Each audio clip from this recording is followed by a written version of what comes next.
Greetings and welcome back to the Weekly News Roundup. I hope everybody had a wonderful week, and I should be back to regular schedule next week. This week I was in Erie, and so I did one video yesterday, and I'm probably not going to get one up for the weekend either. I don't know. It's maybe I'll find something to do, but probably won't do one this weekend either. Should be back to the full regular video schedule next week, as we have begun our journey out west. Well, at least we will have begun it following the end of the weekend. So anyway, that is what is up. We do have an abbreviated show today, so it will be a little bit shorter than usual today, and we'll keep that in mind. And let's see, I don't know if there's any other specific updates. We're going out through the northern part of the country this year, filter over into California, and then, spend some time over there, and then, get a chance to see the rest of the country, and by March or April or so, kind of make it back to the east. But I'm not in too big of a hurry because, we're just getting there. Face is freezing from time to time. Yeah, we actually are dropping a couple of frames. That is interesting. I'm not noticing any problems on OBS specifically, but I am dropping a few frames. Maybe that was just early on getting stuff started. I don't know. We'll keep an eye on it, and we'll see what's going on. I am not in my home area, and I didn't do an internet test. I probably should have, but I think what I started to do is I started restreaming at 1080p again, and just some places the internet just can't keep up as well. But we'll go ahead and run with this, and it might be I go back to streaming at 720p while I'm on the road, since I won't have the solid knowledge of just the specific what's the word I'm looking for? I don't know the strength of all the networks floating all over the place like I do out in the home area. So anyway, let's go ahead and start in. If you want to help support the channel, have a look over the website, switchedtolinux.com/support, and that will get you able to see the various supports we have. Subscribestar, Patreon, locals, we have those available, and there's also some affiliates there as well. So you can do that to help support the channel if you are interested in doing so. And so we're going to go ahead and get started here, and we only have one topic this week, just like I said, very abbreviated show. So we're going to go ahead and get started. Once again, I'm going to record this as a standalone and get it uploaded. We'll upload the shorter video tomorrow. So we'll go ahead and start that. Welcome back to Switch to Linux, and today we want to talk a little bit in the news about some of the wearables. Now, not every article here had to do specifically with wearables. In fact, I think really only one of them did, but all of these articles seem to be kind of tied into the concept of wearables and what wearables can do. So, of course, by wearables, we're talking about watches or other devices. The big one right now is rings, the Aura ring. That one hit a little bit of controversy this week. And these devices, they are doing a lot of biometric tracking, location tracking, a bunch of things, and nearly every single one of them syncs that data by default to the server. In fact, I can't say, let's take that data from this device and put it on the phone and only on my phone. It always has to go to the server for the app to interpret the data. Now, there are obviously some benefits and uses. Sometimes knowing how many steps you get in a day is helpful. I actually wear a watch that has a pedometer on it. This is a Garmin Forerunner, and at this time, when this watch was made several years ago, you did not have to sync the thing to an app. Most of the Garmin things now, you have to have the companion app, which has to have location, it has to have GPS, it has to have your phone number, it has to have your email. And I said, I don't have to have this garbage piece of hardware. I would not recommend a Garmin because of how much data it forces you to have just to set the thing up. even if you just get it set up and then turn all that kind of stuff off, you're still giving stuff over. You are, that's the type of stuff, Louis Rossmann pushes against for very good reason. Stop giving them incentive. If everybody in the world stopped buying Garmin and said, it's because we have to give all of this data to you, maybe Garmin might turn around and stop doing that. But anyway, all that to say, this watch, I can look at the end of the day. I can see what is the, heart rate over the last 4 hours. I can look at how many steps I did for the last week or so. I think it's either a week or 10 days. I have an activity tracker, how many estimated calories you burn during rest versus being active. There's how many minutes have you had an elevated heart rate for exercise, and then you can track, a number of different runs on the thing. That's useful information for some instances. And there's also been a resurgence in utilizing these in like Medicaid, Medicare programs where, it's kind of tricksy. It's a tricksy little habits. But what they'll do is, hey, use this and we get a little bit of premium discount or some other benefit or feature. And should be a warning sign. If you're being given some extra benefit or feature for using the high-tech surveillance device, maybe you should think twice about utilizing the high-tech surveillance device. But a lot of seniors don't know this. The benefit, though, is they can wear this thing and they can set the app up to communicate directly with the doctor's office, so they can actually get a more detailed picture of your health in real time. That can be useful information. And in fact, I like that type of approach provided I have full control. In fact, I'm such a weirdo in that I have blood pressure cups, I have blood sugar test kits, I have a bunch of things like that. So over the years, I have routinely kept logs. I have logs of what my blood sugar has been, since I'm not diabetic or anything, then it's not really showing up. But guess what? If I start to notice an increase in elevated blood sugar over time, I might want to do something about that, whether look at the holistic or alternative approaches to control blood sugar, or talk to some alleged expert in some white coat or something. But it gives me the options to know what I am doing. And so it's useful in those cases. My biggest problem with these wearables is every single one of them syncs all of that data to somebody else's cloud. And then that data in someone else's cloud is used for the interpretation. This means it's open to be sold. And while these companies, and we will look at the response from oh, is it on here? Looking. Oh, yeah. Okay. We'll look at the Aura's recent backlash, which is the smart ring, and they had some connections to Palantir and some connections to the government. We'll talk briefly about that and what they said about that. But what we're seeing is that all of those things all go up, and they say, well, we don't sell your data, we don't share your data, it's your data. The problem is, though, is the terms of service basically say, yeah, well, if you're selling the company, that's not the case. Look at Radio Shack. They had like the biggest collection of names and addresses and phone numbers of anybody. That's why everybody wanted, they wanted to buy the Radio Shack name for the asset of the contact list. And so it caused a court case. Do people actually get this? 23andMe is embroiled in this. A failed DNA test kit system now has all of this private DNS data for everybody. DNA data. DNS. I'm a network guy. So these days, I was a biologist before. They have all this DNA data, and so you get the DNA. Now they're going bankrupt, and everybody's scrambling to buy this company because they all want the treasure trove of your DNA. And that is a frightening prospect, because sure, this company may have good altruistic measures, but the challenge is that if they go bankrupt or they are sold, or what about they are hacked, there are a number of reasons for concern with giving all of this health data up to these companies who all store this data on the servers. Also, you can look at pretty charts about your running and all this kind of stuff, which could easily have done by syncing the data only locally to the phone and giving you the same access of data without exposing it to the possibility of being hacked, stolen, abused by a rogue employee, or sold in a bankruptcy filing. And this is useful information. I've been telling people for decades, stop using Fitbit. Their exit strategy is to sell to the highest bidder. Who was the highest bidder? Alphabet, who's working on a health insurance company. Congratulations, everybody using Fitbit in the past and now. Now Google has access to all of your health data for its health insurance company.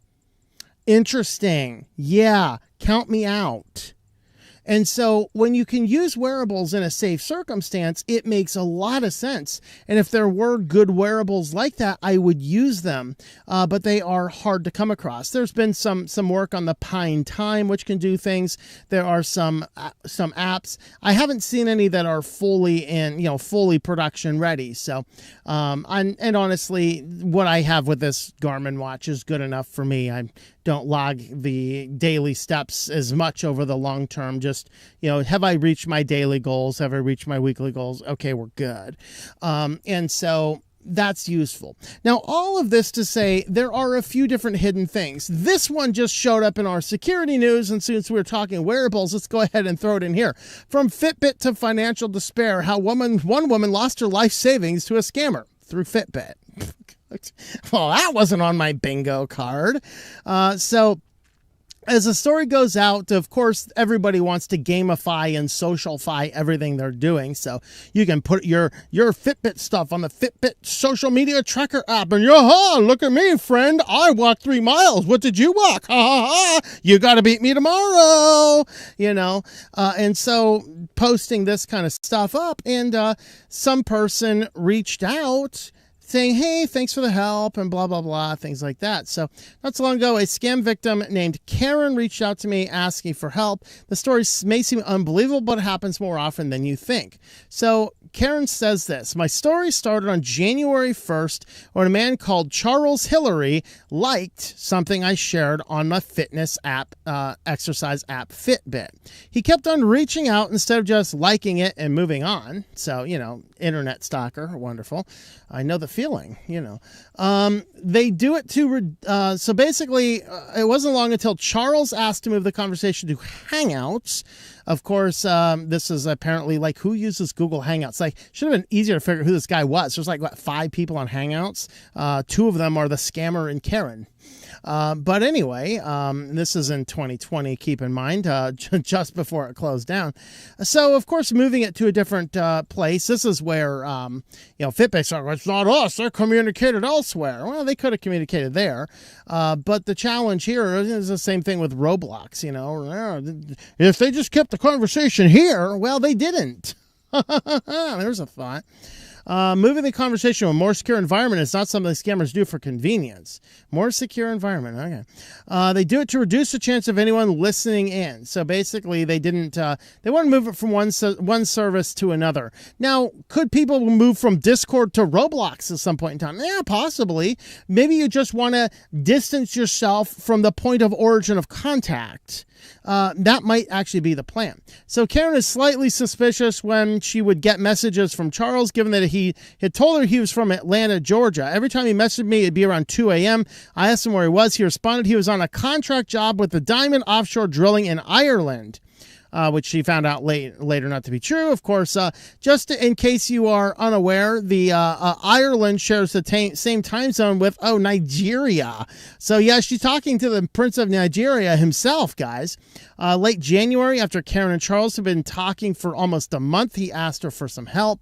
Charles said he had lent his friend, also in the oil drilling business, a lot of money. His friend had paid him back, but he had left the box with a security company called DMAG Security. He said the security company was closing and needed him to get his box. He asked me to be the recipient, and I asked him lots of questions, ultimately agreed since it would not cost me anything, and I would place it in his bank at my local branch of Bank of America. Okay, so there's so many red flags here already. Yes, random person meets me on social media and wants me to get a bank box for him. I'm sorry, there are flaming red flags spinning around me like a ballerina dance. And yeah, so I don't have a whole lot of sympathy, but at the same time, people fall for this. This is actually documentation that they got. So DMAG security, trust, proof, and this certify the organization. Of course, you know, who could put this together? Well, anybody. Did we even look up who this company is? I don't know. Once a scammer found an angle and the victim is invested, the costs typically grow. This is when the nightmare began. The box immediately cost me $3,900 for shipping.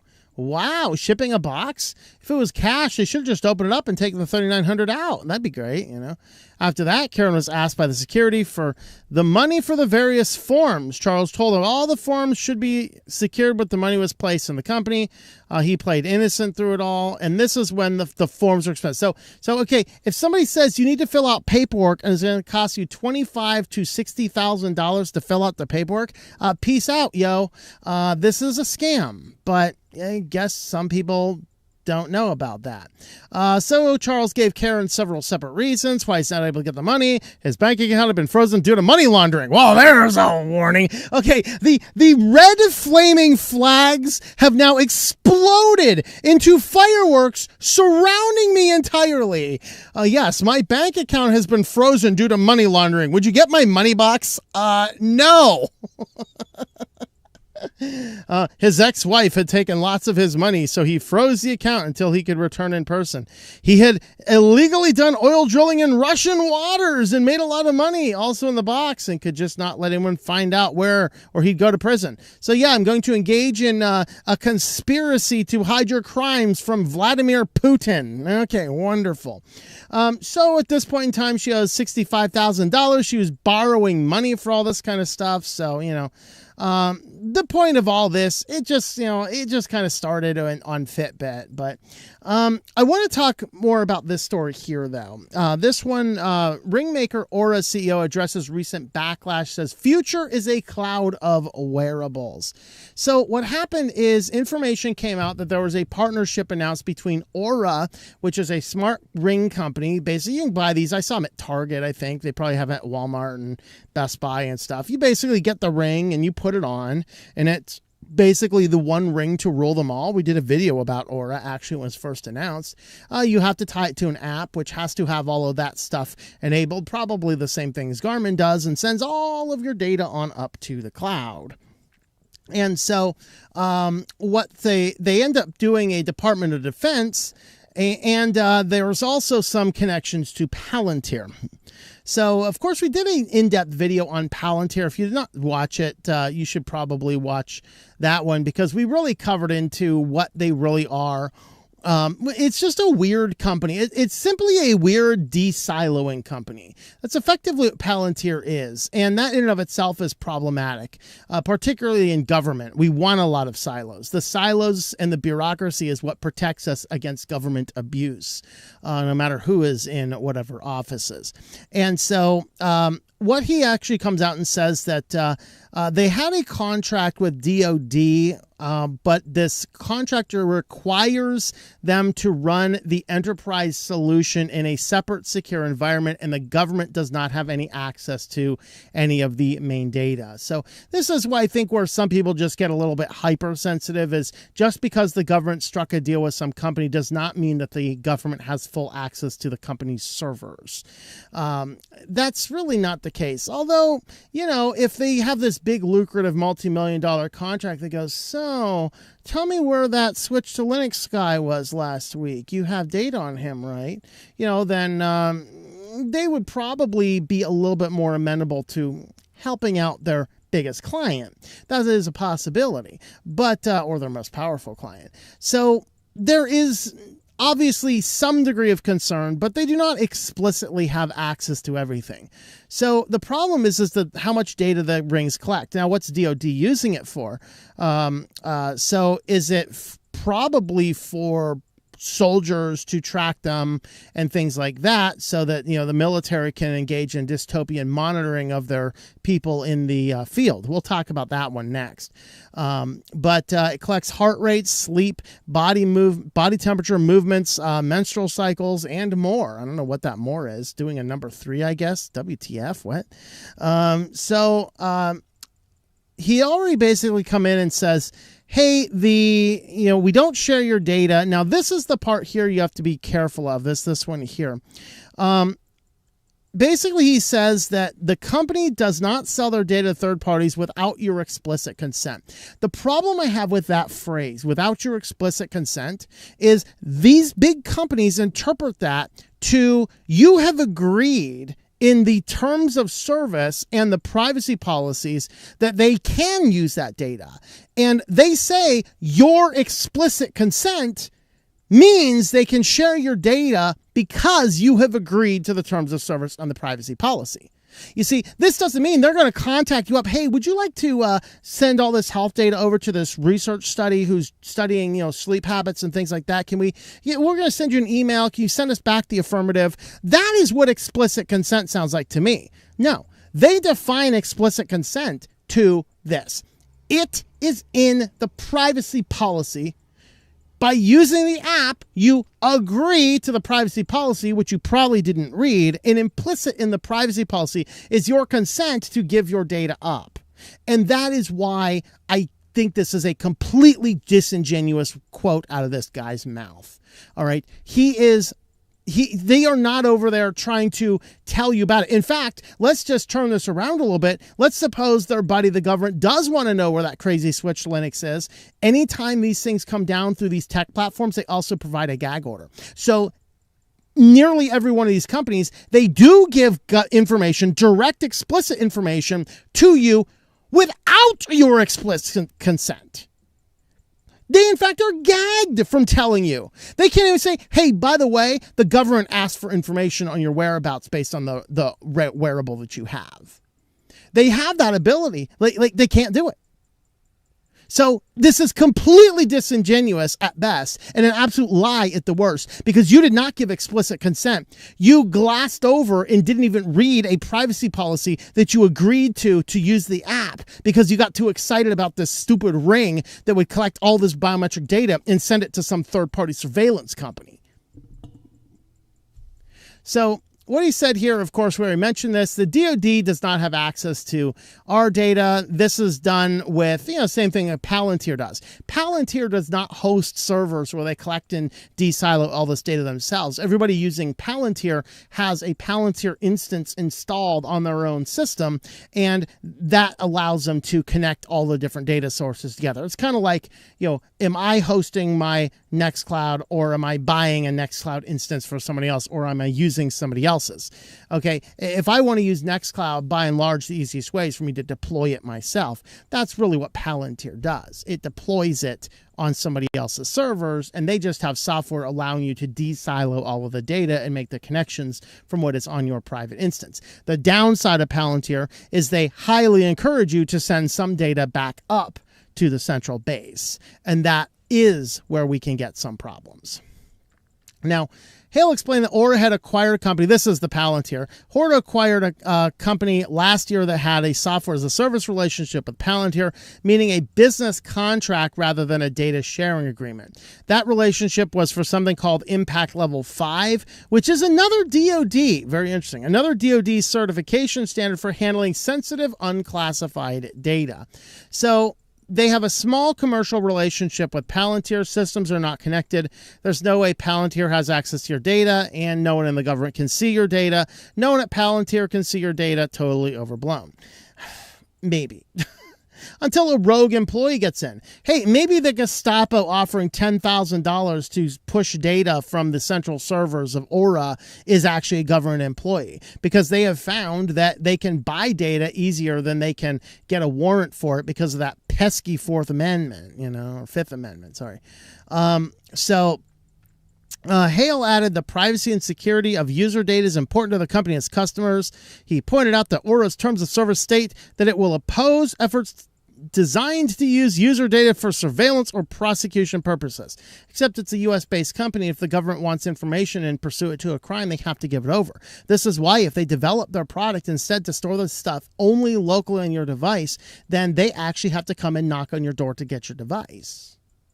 You see, no more gag orders, no more gag warrants. You got to actually You got to do this thing that's difficult in our current world. You got to have the gonads to go up and knock on the door and present your warrant. But they're phishing more than not. And that's the big problem with these companies. These companies would do better to connect the data only directly to the phone, which, by the way, is easier. I can build the app because I already have the connection between the app and the information. Just have the information go directly from the device on the app on the local network or a local Bluetooth that's right near. There's no earthly reason that stuff has to go from here to the device, to the cloud, to be brought down from the cloud, to be interpreted by the app. There's extra steps in that are completely unnecessary. It says, we don't look at people's data. You can't do that, he said. Technically, they can. The data is not end-to-end encrypted. Data is encrypted in transit. Actually, that is end-to-end encrypted. It is not encrypted at rest. So they misstated this. So data is end-to-end, which means it's encrypted in the journey over from your device to their servers, but it is unencrypted sitting on their servers. Okay, data is encrypted in transit between the app and the cloud using TLS 1.2. Of course, once it's on their servers, yes, they can see it. And so that raises a lot of concerns about how much data is being collected. And this brings us to our last one, where I think the DoD is probably using these to monitor their military. This wasn't military, but this is a debate coming up in Australia about workers' data being gathered by employers with little privacy protection. Now, sometimes this is done with wearables. Sometimes this is done with devices and phone apps. Most of this is dealing with phone apps, which is a big problem because you'd have to have this app on your phone which can see personal and private data that is not related to your job. You see, if you want to measure where I'm at throughout the course of the workday, I can come in and put my ring on when I'm in the building, connect that only to the local services, only through the local network, no internet connectivity allowed, and then they can have some crazy psychopathic stalker up there, who's just monitoring everybody, probably investing in tissues, and that person up there is going to be able to watch everybody and going on. And then at the end of the day, when you're off duty, you take your ring off, put it in your drawer, and you're free from surveillance. Okay, even that I wouldn't care for a whole lot. But at the same time, if you're going to do that, I would prefer it's local and not on the internet somewhere to be found. Okay, the problem here is that they're using phone apps because phone apps are easy and phone apps can be used for harvesting data. So what they have here is in this particular one, they're looking at this Commonwealth Bank app. So the employee here needs to use an app on the phone to get into the office. Those days are just going up with a little, like you got your company ID and your company ID has an RFID chip and you just go near it with your card and boom, the door unlocks. No problem at all. No. I have to actually go in with my phone and go in and unlock my phone. Of course, nowadays it's all like the facial recognition crap, so I'm a good little servant of the state. I just look at my phone and it unlocks and then ooh, it senses you're in proximity to the company. Would you like to open the door now? Yes. Well, please watch this 5-minute ad first. Don't write me up, boss. I got a 5-minute unskippable ad before I open the door. Okay. But you got to use a phone app in order to open up the door, but it also collects information on his location all the time. Well, because he's dumb and doesn't shut his location services off. But it says part of the installation is giving permissions to the app to access certain features of your phone, one of which is your location. Well, that's interesting because, I need to have your contacts too. What do I need to have? Why does the phone app need my location services to be running? This is kind of crazy. Like I said, there's a crazy stalker watching you all the time. So Navigate also shows where somebody's laptop is connected to the network in the building to better able our people to connect and collaborate with each other in the office. Wonderful. Okay. So you can't just say, hey, where are you? Or, hey, meet me in the conference room. Oh, no. We have to have smart technology that knows where we are throughout the office. Well, how does that even help better collaboration? Am I just going to collaborate with a random person near me, or like, what's the deal here? I thought I needed to collaborate with Mike. Well, will any warm-blooded body do that's plugged into the system? I don't know. So Chris is not convinced by the reassurances that the data collected by the app won't be used for purposes other than those outlined by the bank. You don't say. Really? Of course, that app is probably written by some third party, which has put in a whole bunch of spyware, a whole bunch of backdoors, a whole bunch of other nonsense, because you think a company is going to pay a whole lot of money to a third party app creation company for, detailed pesky things like privacy and security. Oh no, those people are like, hey, we'll give you 5% off if we can put this ad tracker in here. All it does is just collects all the data from your phone, just everything. It just sends it up to LexisNexis. Everybody's insurance rates are going to go up, but that's okay because we're saving you 5%. Screw them. Their insurance can go up 10% for all we care. You're going to save 5% by allowing us to put in this connection to, these data brokers. I'm not saying that's what they're doing. I'm saying that's the type of backdoor deal that happens when you're white labeling an app. When the information is collected by the company is purportedly for work purposes, he says employees don't know exactly what data is being gathered. And if it's on your personal and private phone and you have to have this on there and you have to have all these services on, who's to say the company's not listening to your conversations? Who's to say the company's not reading your text messages? Who's saying the company is not doing all of these things? So you can see how it's very closely related to the wearables. So employers are increasingly gathering large amounts of personal data about workers, including monitoring locations, emails, and keystrokes, but there's little in the way of privacy protection, which is particularly interesting because Australia has very strong protection laws, like privacy protection laws, but guess what? Small businesses are exempt from the privacy laws. Way to go, Australia. All right. So small businesses, let's see, I did that one. So it means that employee data, when it's hacked, doesn't necessarily have any recourse for protection. Could be sent to other companies or offshored or sold. There's no real protection provided by the federal laws. And in 2023, an insurance policy worker lost her job after the company viewed her keystrokes and found a very low average activity. Interesting. So now they are gamifying you. This is the same thing kind of like Amazon does. At the end of every year, as I've been told, Amazon takes the lower 10% of their performers and just fires them. And then they bring in a bunch more people, get them all trained up, and then at the end of the year, they take again that lower tier of performers, they fire them all. And this is what Amazon does. They just repeatedly look at the statistics and fire the people who do not perform well. That's exactly the way they're utilizing this data here. So this person felt their privacy was being breached and information gathered was being misused, resulting in complete lack of trust and respect between us and the manager. And this is true. If you want to hire me to do work for you, I hope that you trust me. If you trust me, I hope you don't have to monitor absolutely everything that I do. No. Unfortunately, some people are forced to buy into this crap because they don't have another choice. They have to work.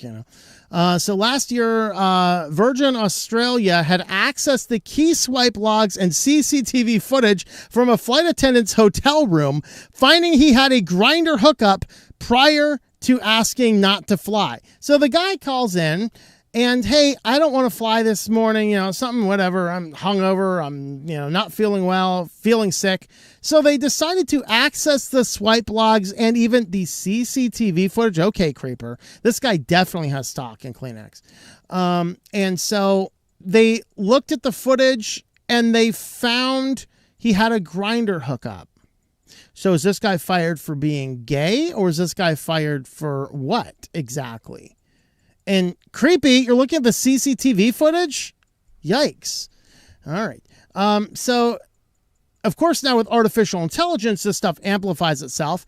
In the Victorian inquiry, a union official in the financial sector reported a member whose entire conversation recorded by AI was marked as having a negative sentiment because the member opened the conversation with, unfortunately, it's been really rainy lately. Oh, unfortunately, it's been rainy lately. Oh, you're fired. Negative sentiments. Horrible. You've engaged in wrongthink. Clean out your office right now. The AI has thus declared. Lordy. And so there is a problem with giving all of this type of data up to people. And despite the potential benefits, I would like wearables a whole lot better if we had the ability to have them only and offline. And hey, you know, if your doctor needs the information, make it very simple for you to take your device into the doctor's office, plug it in at the doctor's office, and he can simply download all the information.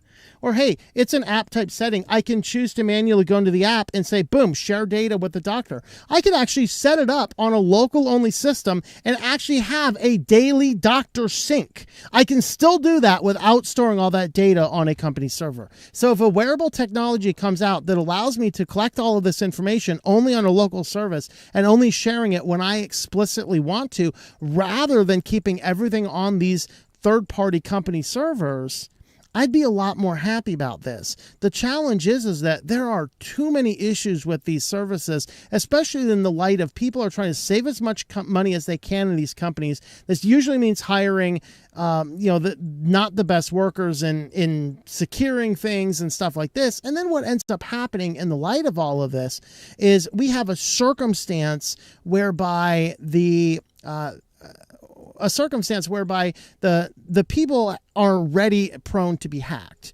And this is problematic. So I am not a huge fan of these wearables. I do not encourage you to wear them. I think there's too many fundamental flaws, and it's just too open to hacking and having data stolen. So let me know your thoughts about that in the comments down below.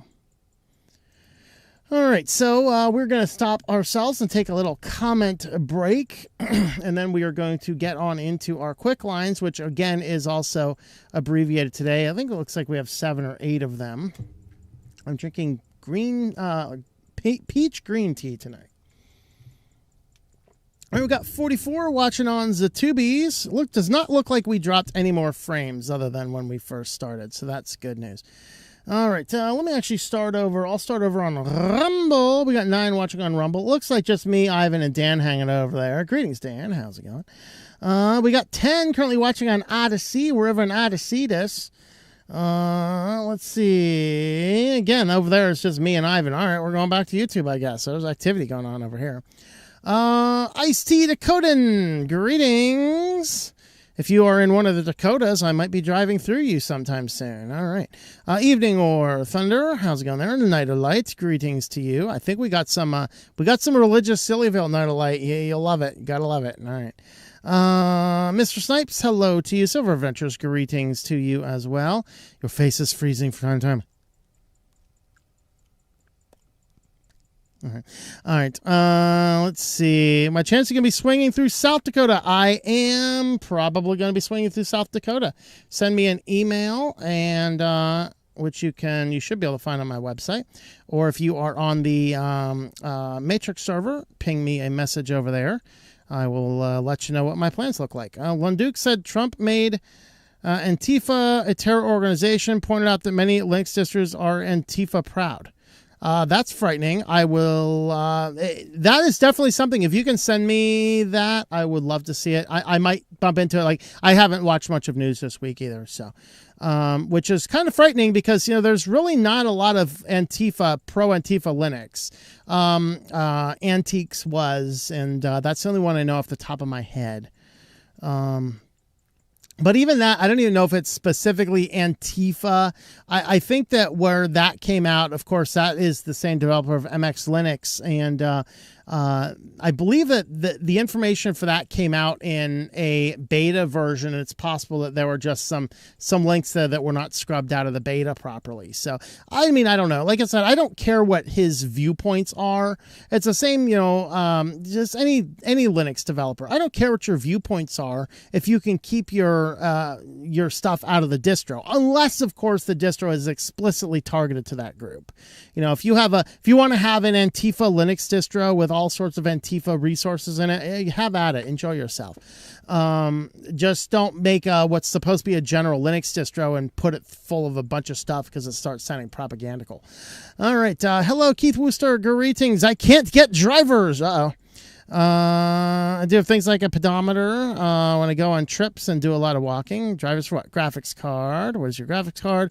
730 NVIDIA. Yeah, I mean, okay, yeah, Linux Mint, it should work without a problem. Okay, ask the guys that are hardware guys. I'm not a hardware guy. GT 730 drivers are no longer supported in NVIDIA 330 or 390. Won't install newer kernels. Navua should still be functional. Yeah. Hoping the Pebble Watch is good. Yeah, I don't know. Want to be able to play games. Yeah, I mean, I know Linux Mint does play very nicely with NVIDIA drivers.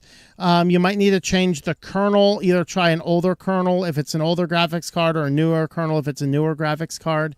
And there is on Linux Mint, there is a driver manager. Try running that and see what's happening.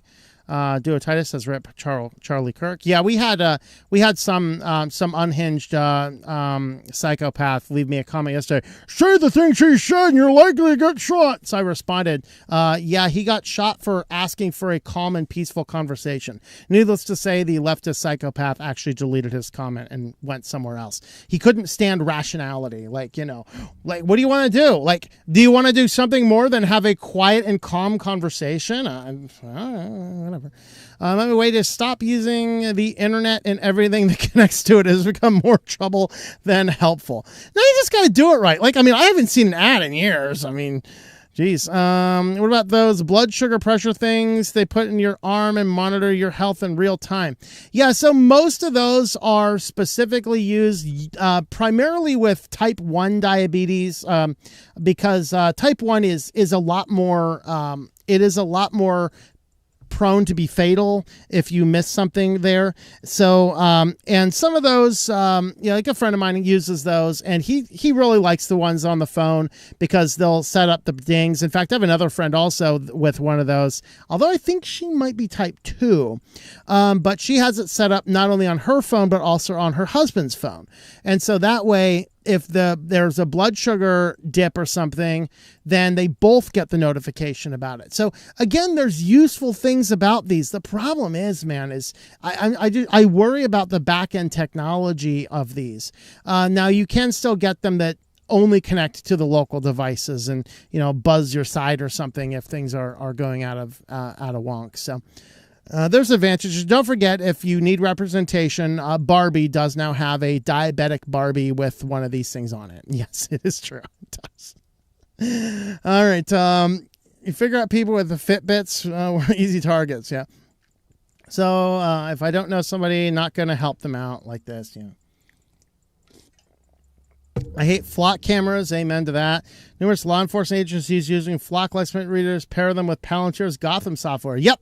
Yeah, that's the problem is if you get all these dystopian things under one agency and they use Palantir to combine them all together, they basically have the one ring to rule them all. So, you know, local data isn't profitable. That is the problem. Yep. The local data. The Gotham software is built to handle this kind of massive disparate data sources that government agencies deal with daily, ranging from satellite imagery to text documents. Yep.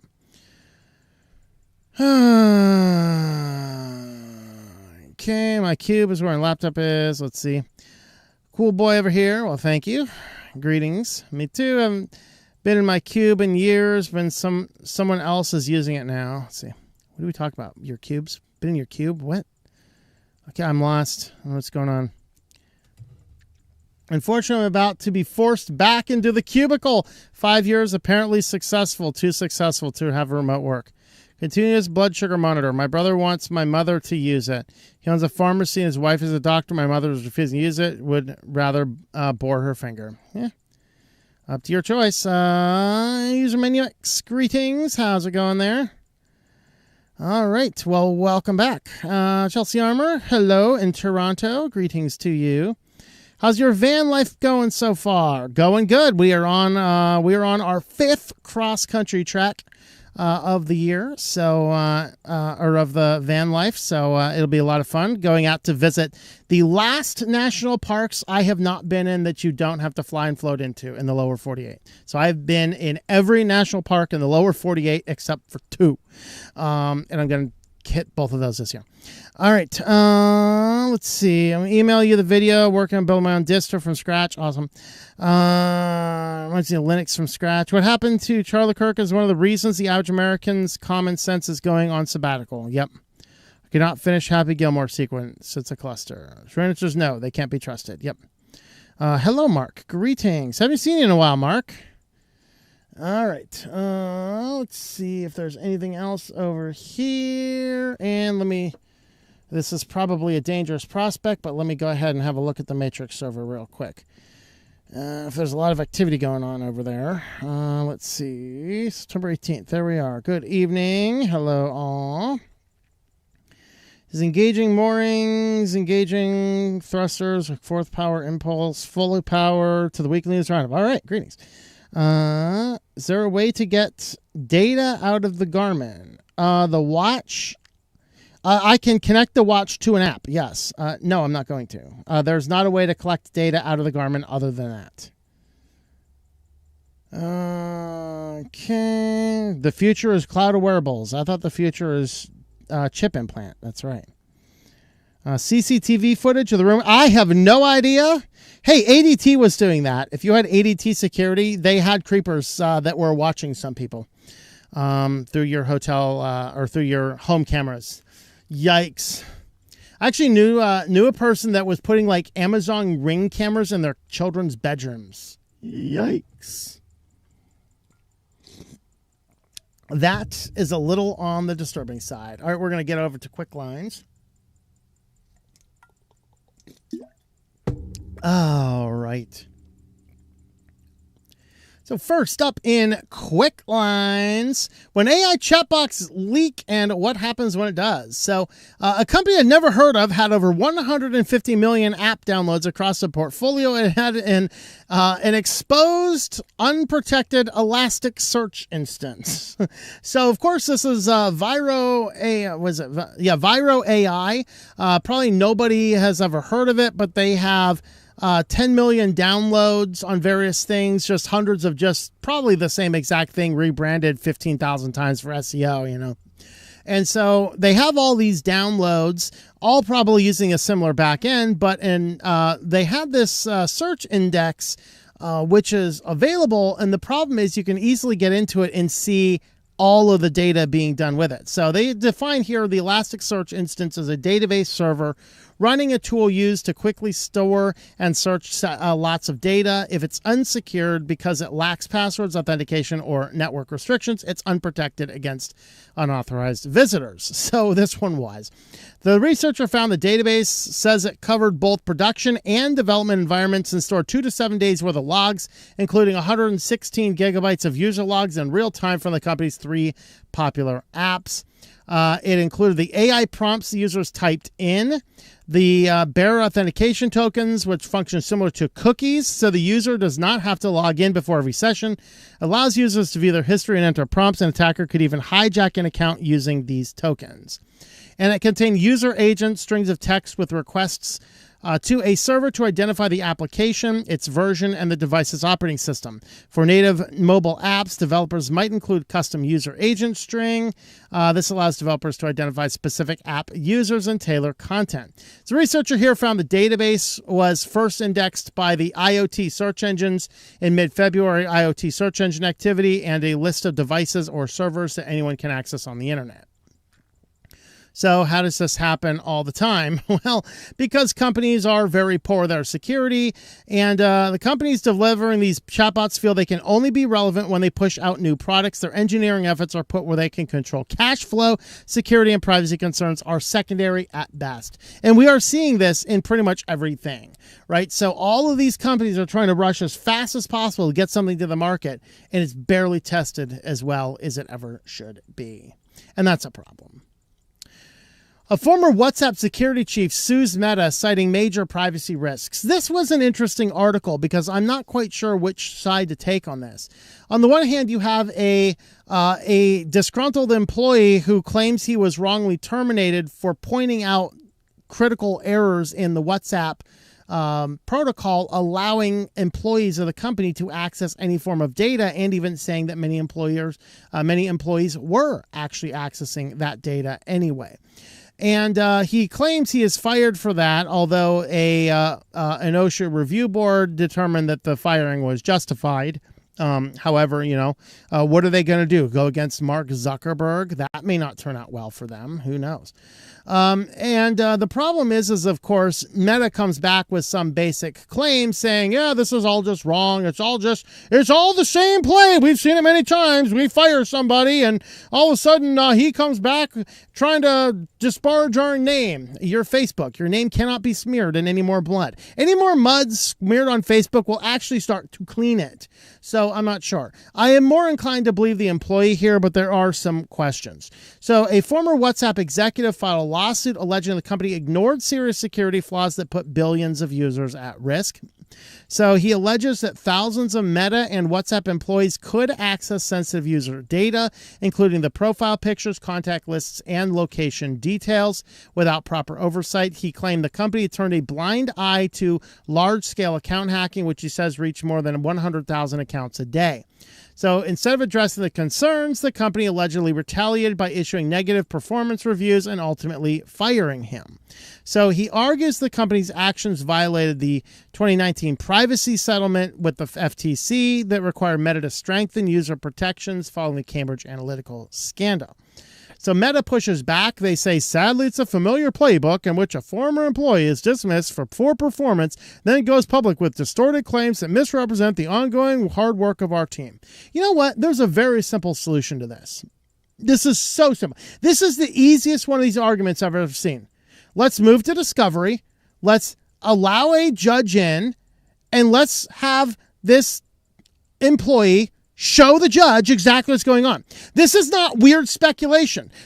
He is alleging AZ backdoors allow any Meta employee to access sensitive data. This is the easiest thing to see. Let's pull up the instance. Let's give him what he needs, and let's show him before the world. So take it to court. My bet is this is going to settle outside of court before discovery, because I think the employee is right. Now, he previously worked in cybersecurity at PayPal and Capital One. Says his goal is not only compensation, but also regulatory enforcement. He claims Meta's failures continue to put users at risk and believes stronger accountability is needed. Now, this is interesting. I would like to know why he left PayPal and Capital One. Was he a really good employee that left for Meta because it was a better company? Did he go there for a higher wage? Or was he fired with these companies? Did he have any bad resources? Once again, super easy to determine if the employee is lying, but nobody looked into any of that. Because if let's say he worked in security for PayPal and PayPal gave him bad performance reviews and he left, and then he went to Capital One and they gave him bad performance reviews and he left, then he goes to Meta and he gets bad performance reviews and is fired, I believe Meta more in that situation. Once again, this is easy. Did the investigators here, like the journalists here, look into why he left either of these two companies? Also, what's interesting to me is he's alleging that he was retaliatorily fired, yet he's suing for his job back. Why in the God's green earth would you want to go and work for the same company that unjustly fired you? Seek compensation for sure, if you're really, truly in the right. Seek the order to have regulatory enforcement. I am completely on board with that. But to say, give me money for back pay and rehire me? Dude, go find another job. I mean, I know jobs are tight right now, but if you've worked for PayPal, Capital One, and Facebook, and if PayPal and Capital One both gave you glowing reviews, and Facebook is like, oh, I don't know about this guy because he is exposing our bad, that's a problem. But again, if he had bad performance at PayPal, bad performance at Capital One, and he's using this as a means to try and say they retaliated, I just want my job back, maybe I have a reason to believe Meta. That's interesting as well. So I don't know who to believe, but allegedly, according to this guy who works in security, says that any employee can access information on any account. Very interesting. All right, so the airline data broker is selling 5 billion passenger records to the U.S. government. We actually talked about this, I think, briefly a few months back, but the scope of this became a whole lot larger. We had information about this before, so we already knew the airline industry gave the government access to passenger records. This week it emerged at least 5 billion records are being sold to the government agencies via a searchable database, far more than was initially believed. So the organization selling them is the Airlines Reporting Corporation, which is owned and operated by at least 8 U.S. airlines, sells the government this data under the Travel Intelligence Program, which was started, the Patriot Act. How wonderful. And so what was interesting here is before the Patriot Act, they tried to do this before, and the system was like they shut the program down due to severe backlash. But now that we allege that bad people are going to take over our airplanes, do anything to keep us safe, big brother. And that's how freedom is lost. Right. American Airlines reportedly confessed to the makers making passengers records available in early 2000s, as did United, while Northwest gave NASA access to millions of passenger records. Why did NASA need it?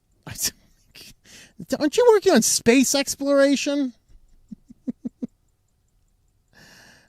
Is it like the National Aeronautic and Space Administration or something like that? They don't need millions of passenger records from Northwest. What are they doing? Are they looking who they can launch into space for the next monkey test? I don't know. One air carrier initially agreed to provide passenger data for testing purposes, but adverse publicity resulted in withdrawal from participation. And then came the Patriot Act. Dun, dun, dun! So this is important too. If you are flying, book your tickets directly from the airline, because the only people's names that go into this are those that are booked through travel agents and things like the booking resources. So if you go onto those places to get the cheapest flight, you're probably going to get the cheaper flight, and the difference is going to be your name is included in the list of names sold to the government. And so keep that in mind as you are exploring the world right now, or just get a van and don't fly. Fake Bureau of Motor Vehicle texts are after your personal and banking details. These ones are going around again. I thought it was fitting, since I was driving through Ohio, to cover the Ohio BMV. There you go. Final notice enforcement. Of course, that should be DMV, I think. Bureau, I don't know. Bureau of Motor Vehicles, I guess. I don't know. Department of Motor Vehicles. Pennsylvania, it's DMV. Is it BMV in Ohio? I don't know. Any Ohioans here? Tell me. Enforcement begins September 10th. Our records indicate, as of today, you still have an outstanding traffic ticket pursuant to Ohio Administration Code. If you fail to pay by September 9th, we will take the following actions. These are funny, okay? Report to the violation database. Ooh! All right, where's Fetterman? Woo! You know, suspend your vehicle registration. Okay, suspend your driving privileges. Okay, pay 35% service fee at toll booths. Okay, there's where we pass over into ridiculousness. So you're telling me that by not paying a bill, all of a sudden I'm going to pay 35% more every time I go through a toll booth? I might have born at night. I wasn't born last night. Okay. And you may be prosecuted and your credit score will be affected. You know, if I'm being prosecuted and my credit score may be affected, I'm a whole lot more concerned about going to jail than I am borrowing money. So whatever that happens to be worth, I don't know.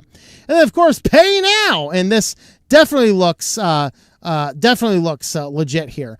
DTETAZT.shop. Yeah, I'm going to click that link and give credit card. You know what you should start doing? I have a great thing. You know what we talked about? I know I talked about somewhere. I don't think it was a news story, but the new type of scam going around, which were the half price scammers, right? So you say I owe, suppose you owe $1,000 for rent. So you pay a guy $500 and he uses somebody else's stolen credit card to pay your $1,000 rent. Of course, if the payment goes through, cool. If the payment doesn't go through, well, it's your door that's kicked in for using the stolen credit card. Okay. And the scammer still has your money and there's nothing you can do about it. Now, again, we can go back to what we questioned last week. Should big tech be held liable? Well, if Apple Pay allowed the transfer of the money to this guy, surely you can contact Apple and say, hey, that guy's a scammer. Reverse the money and turn him over to the authorities. You'd think they could do that, but that would probably hurt their bottom line. So I thought of a wonderful, wonderful spam on spam. Get this guy. Click the link.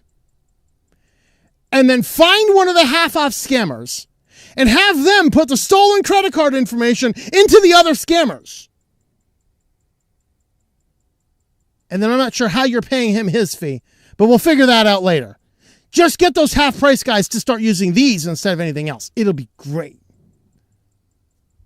Like George Carlin said, I want 2 types of cancers. That way they eat each other up instead of me. You know? So there you go. Just an FYI, you are never going to get a text to pay a toll. They will send you written stuff. But make sure your address is up to date. All right. Oh dear. We're not even to SillyVille yet. Albania appoints a new minister in charge of private contracts who is completely impervious to corruption. She's an AI bot. So a country appoints an AI bot in charge of contracts. You submit your contracts, the AI bot makes the decision, and then decides who is going to get the money and who is not going to get the money. Yeah, that's interesting. Now, they say down here that this is also that they won't be biased or have a good boys club. And this is a laudable goal, to be sure. I mean, I guess AI might be the most fair way to negotiate government contracts with private entities and avoid corruption. It definitely is better than some corrupt old boys club system that exists in many governments. So sure, if, the same thing happened in Pennsylvania when the werewolf of Harrisburg, Tom Wolfe, was in there. One of the first things he passed is to force everybody in Pennsylvania to have a smart meter, and the exclusive contract was given to a friend of his. That man should have been thrown in jail for government corruption and racketeering. Absolutely. So obviously a good old boy system forced his friend to start making millions and millions of dollars because everybody in the state that he was now governor of was forced to get a smart meter from his company. There's no clearer incidence of either nepotism at best or outright fraud and racketeering at worst. That moron should have been investigated a long time ago. Not allowed to have a couple of terms and retire peacefully. So yeah, hopefully the AI will avoid that. The problem is that AI can be manipulated, and you can get around it. And so, yeah, I think that the good old boy club is probably still alive and well. They're just protected from the veil of the AI bot. I don't know. Well, Grok and ChatGPT and others will happily help create phishing scams against the elderly. Once again, do you guys know that if you commit a crime against an elderly, it's always an extra charge? Yeah, don't do that. Particularly if it's a scam or a money type thing. So if you go to the FTC to report a scam, one of the questions they're going to ask you is, are you elderly? Because if you are elderly, they will investigate it harder, investigate it faster, and press more charges. Which is good. They should do that. Maybe they should do that for everybody, but But anyway, what people found is that Grok was more than happy to help. ChatGPT, it could help, but you got to goad it a little bit more. Grok's like, oh, you want to scam an elderly? Let me write the perfect email. In fact, if you worked with an email and then submitted it, it would be like, hey, maybe you should massage this to make it seem a little bit more urgent. Yeah.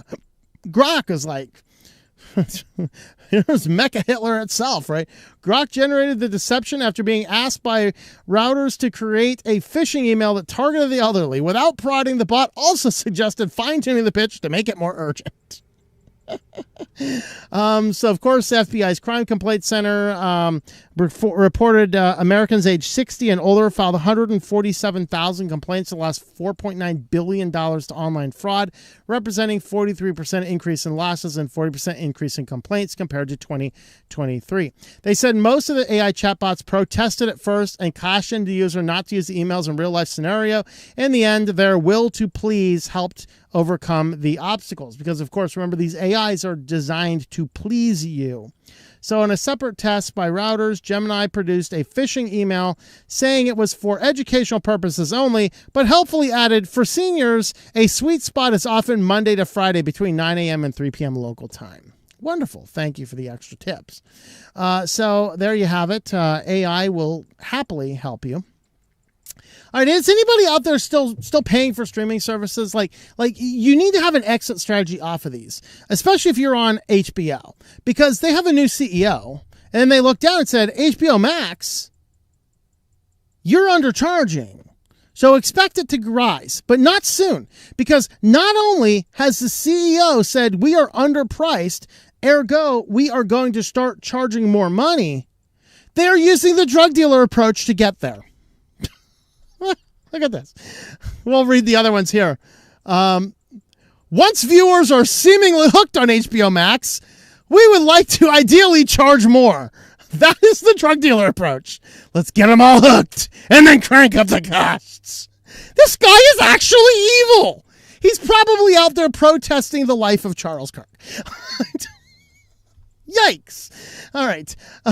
So the fact that this is quality, true across our company, motion picture, TV production, and streaming quality, we all think that it gives us a chance to raise prices. We think they are underpriced. Wonderful. So HBO Max is underpriced. Streaming platform has raised prices twice since launching in 2013. Standard ad-free went up $1. The annual subscriptions, let's see. Yeah, I'm not going to parse out all this. Basically, they all went up a couple bucks a couple times. One of the ways currently, we recently renamed HBO Max, will try to make more money from its viewership by getting tougher about subscribers sharing passwords with other households. So, okay, we're going to increase the cost.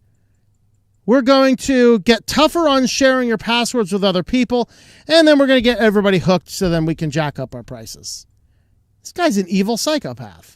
Guys, stop using HBO Max. Like, stop streaming services in general. Work on it. Guys, like, I went out to Goodwill today. I went to Goodwill, and then I went to a high-end used CD store, used DVD store. I think I got 10 movies, and I paid under $40 for 10 movies. And no one can ever take those away. I may or may not have put them into a private-only local server so that I could view them from my computer.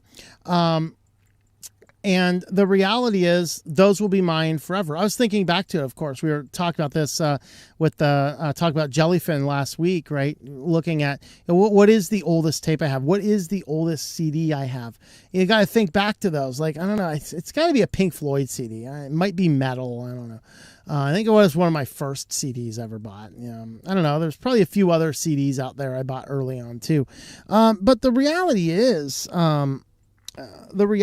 that we need to take back control and take back ownership of our media entertainment as well, particularly if we want that form of entertainment. So, this person would likely claim HBO Max is an outlier when it comes to streaming library dissatisfaction.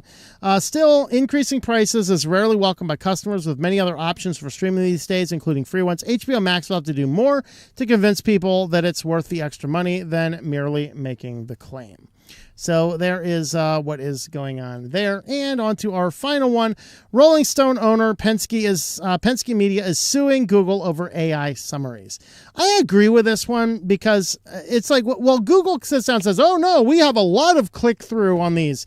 It's not true. I mean, I watched my brother the other day go through and just, who's the director of this TV show? Whatever, types in the director. Just get the answer right. Nobody that gets that solid answer right on the AI summary is bothering to click the article to read a bunch more. Google doesn't want that to be the case. Remember what Eric Schmidt said. When you search something, you get a list of links. That's wrong. You should only get one answer.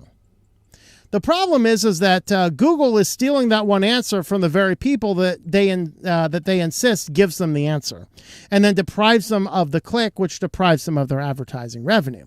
And that's really the deadly circle that they're facing with this lawsuit. So they face a lawsuit from the company of illegally using news publishers' company content to create AI summaries that damage their business. When Penske's suit is the first to target Google and its parent company Alphabet over showing AI-generated summaries in search, both publishers and authors have sued AI companies for related copyright concerns. Google is also facing an antitrust over AI overviews in Europe. They say, who is this? This is the media CEO of Penske.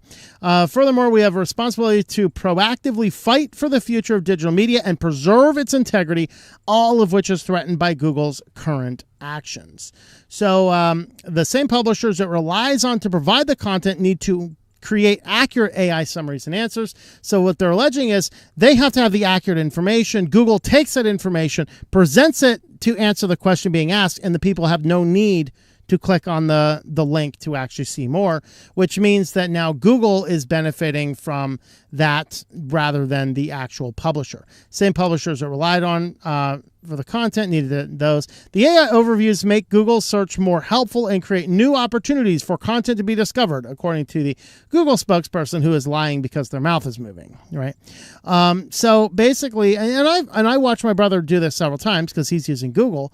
I've watched him do this several times. Click something on Google, always just looked at the AI response. Never did I watch him click through on any article to read about it from any other source. So the lawsuit argues, while Penske Media allows Google to crawl the websites in exchange of access for traffic, this is the fundamental bargain that supports the production of content in open commercial web. Google has recently begun to tie its participation in this bargain to other transactions, which the publishers do not willingly consent. So basically, if you want your link to be at the bottom, you have to agree to let us have it in the AI summary, which will hurt them. It basically hurts everybody, effectively, except Google. This is one lawsuit I kind of agree with, at least on the basis what I'm seeing here. As a condition of indexing publisher content for search, Google now requires publishers to also supply that content for other uses that cannibalize or preempt search referrals. So basically making information so easy to find for Google's AI system that there's no need to click the link. And these guys are saying, hey, if there's no need to click the link, I'm providing you all this information to my own detriment because I rely on people visiting my site.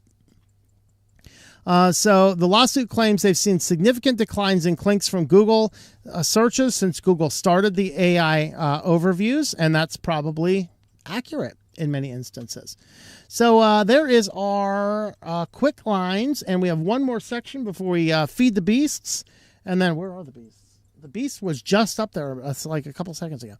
So I'll feed the beasts in just a moment. We have 4 articles in SillyVille. So first up in SillyVille, this is not tech related. It was just too funny not to include. A man arrested for driving a Barbie Jeep under the influence. He was drunk. Now, he was already also on a suspended license. I can't remember if that suspended license was also for DUI. I can't remember. But he had a suspended license, so he's not going to take his car. But he doesn't want to walk the few blocks down. So he gets in the Barbie Jeep and drives the Barbie Jeep down the road to get more beer, I think. So here's pictures. So the police are actively over here pulling him over. So, of course, this is in Canada, eh? So here's the police coming in behind him. Here's him in the Barbie Jeep. And on the ticket, I didn't have it was in this video somewhere. Now I saw one. I think they went back and re-edited the video and blurred out more information, because the first time I saw this video was not blurred. On the ticket, it showed his ticket. The ticket actually says color pink model Barbie Jeep. And then, of course, he got another citation for DUI and driving with a suspended license. Yeah. So there you have it, folks. Careful out there. This was good. Stephen King and Mark Hamill were involved in creating a new movie called The Long Walk. It's probably based on the fact that it's these two. It's probably woke propaganda, but they had a wonderful idea. It's kind of makes me want to watch the movie now, so we'll see. Of course, the story in The Long Road is a group of teen boys on a competitive walk across dystopian America. The rules are simple. Keep walking at a 3-mile-an-hour pace. The first 2 times a contestant drops on the pace, he gets a warning. The third time he is, yeah. The last man standing wins fame and fortune. So that's the movie. Of course, like I said, I know nothing about this, but the fact that it's both Stephen King and Mark Hamill leads me to believe that dystopian America is literally one where fathers are cooking, they're cooking hot dogs or something on the barbecue grills out back, and children are playing in the yard, and people are going to church on Sunday, and criminals are actually being arrested and actually locked up and kept there for a while. That's probably the dystopian America they're talking about. I don't know, though. I haven't seen anything about the movie. But to promote the movie, what they ended up doing is they took out the seats in the theater and they put treadmills. And so everybody in the theater, I'm going to turn that off there. Everybody in the theater had to keep up the 3-mile-an-hour pace through the entire movie. And if you fell under the pace, you were escorted out of the theater. Bravo! Totally awesome use of dystopian technology. I mean, think about this. How do they know you're falling under that? All these smart tech, they can monitor you in real time. Makes you wonder, doesn't it? Sounds like this world they've created may very well be true. I mean, if you're wearing your wearables, they know if you're falling under that 3-mile-an-hour mark. It could be the end of you. They have declared it. You're walking too slow for the dystopia. They wrote here, the emotion is the hard part. We want an audience to put themselves in these characters' shoes.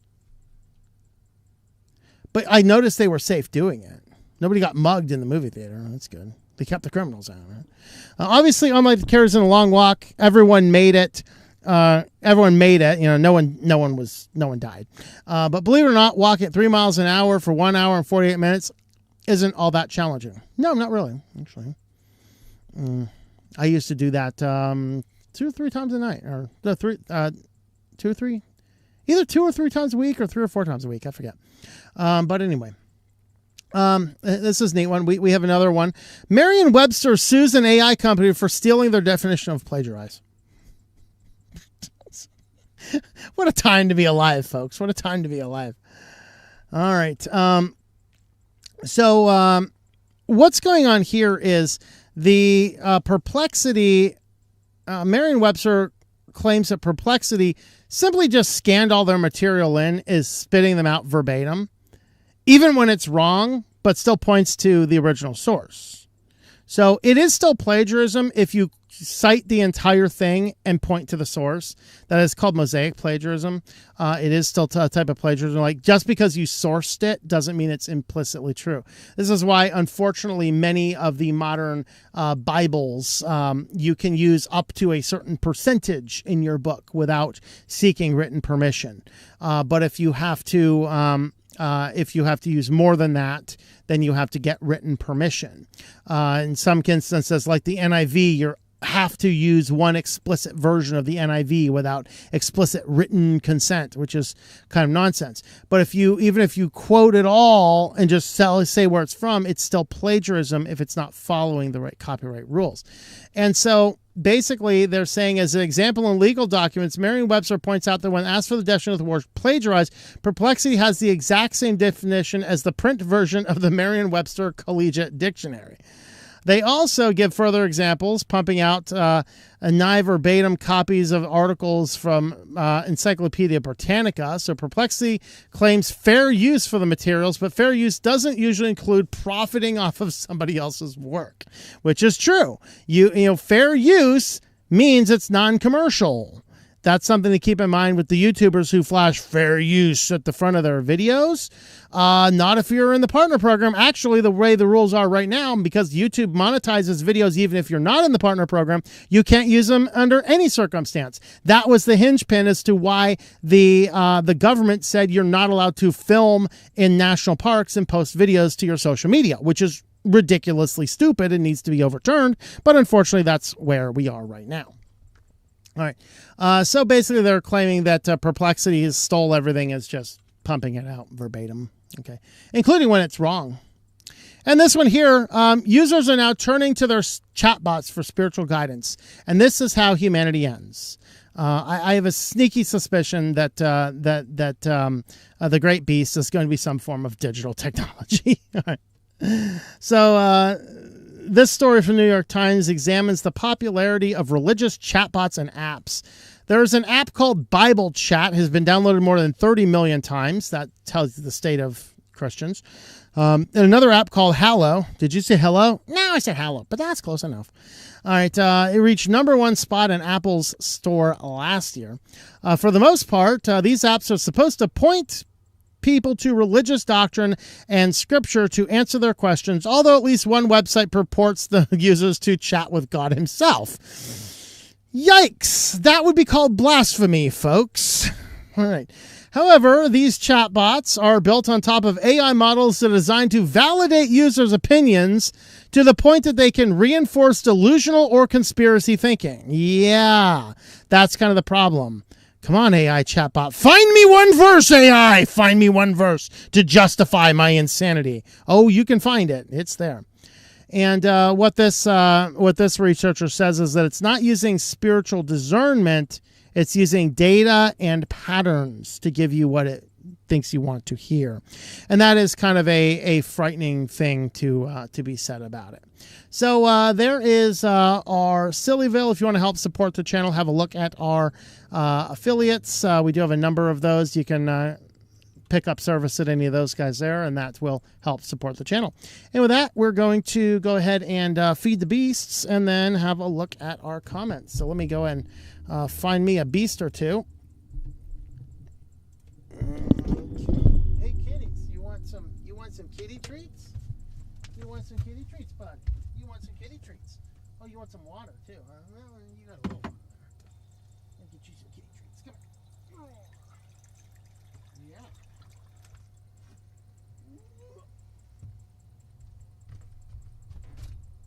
There you go.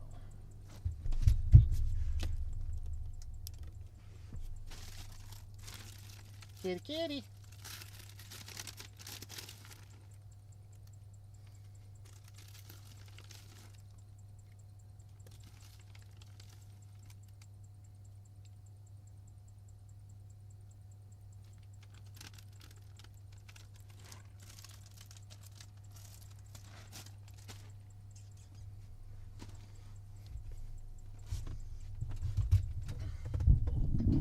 All right, the beast has been fed. I don't know where the other beast was. She was up there just a minute ago. But anyway, let's go ahead and have a look, see if our comments are going along. There's a couple people over there. Rum Dweller, greetings. The AI, actually Indian call center. There you go. NASA, not a space agency. There you go. Amos, greetings. Haven't used Grok much, and I have found Braves Leo is more likely to give me direct answers I'm looking for more than Google's is. All right. Hello, Grubby Mitts. Greetings to you. All right. Publius websites can be configured to disallow search engines. Yeah, if they respect that. That's a different question altogether. All right. Let's see what we got over here on the Googles.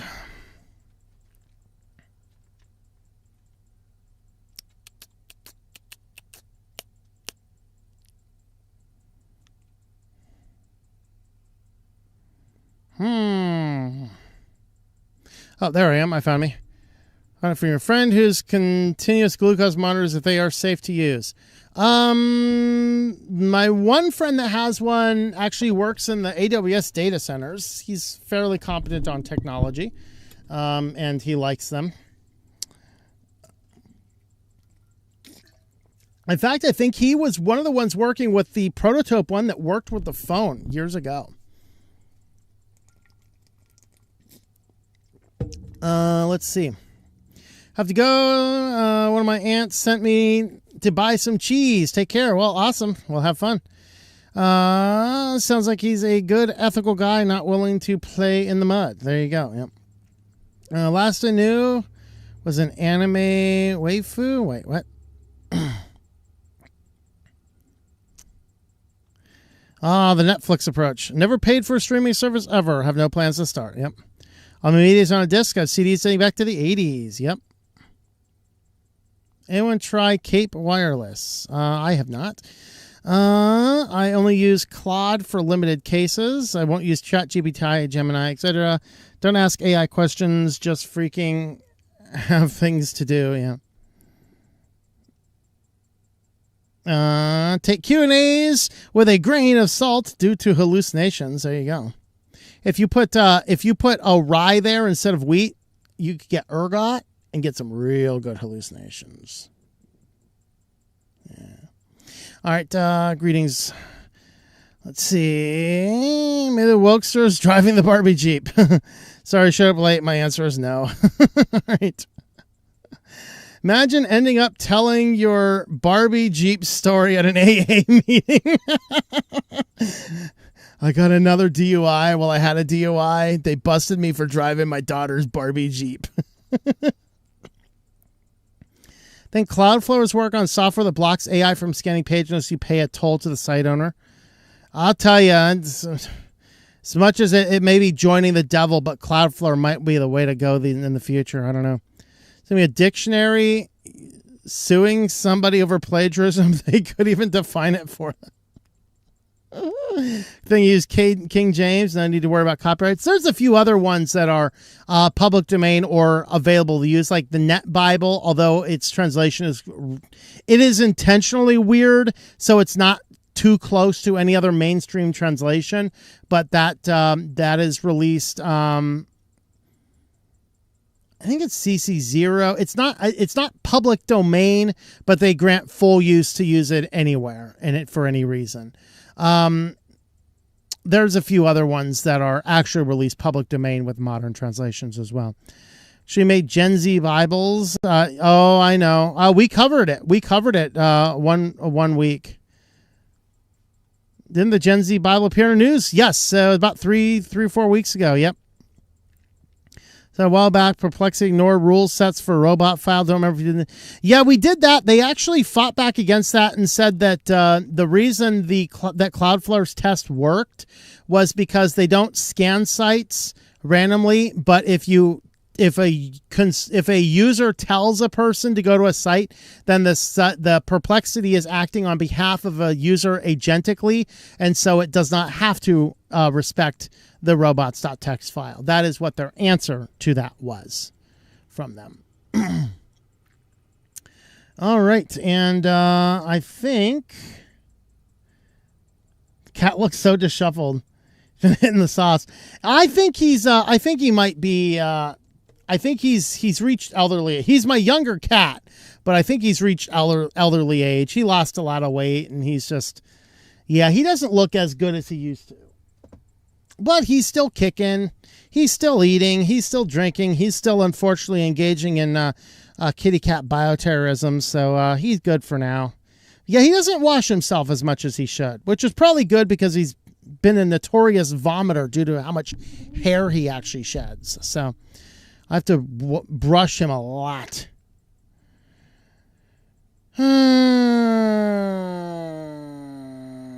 Okay, binge watch on their dime and leave. There you go. Yeah, find a friend who has what you want to watch, binge watch and leave instead of paying for streaming.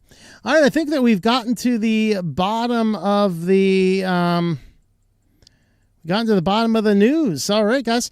Thank you guys for watching, and we will see you guys next week. Maybe this week. I don't know. I don't know when I'm going to do a video next. I will release the shorter version of today's news. We'll do that, but stay tuned for that. Thanks for watching, and we will catch you guys next time.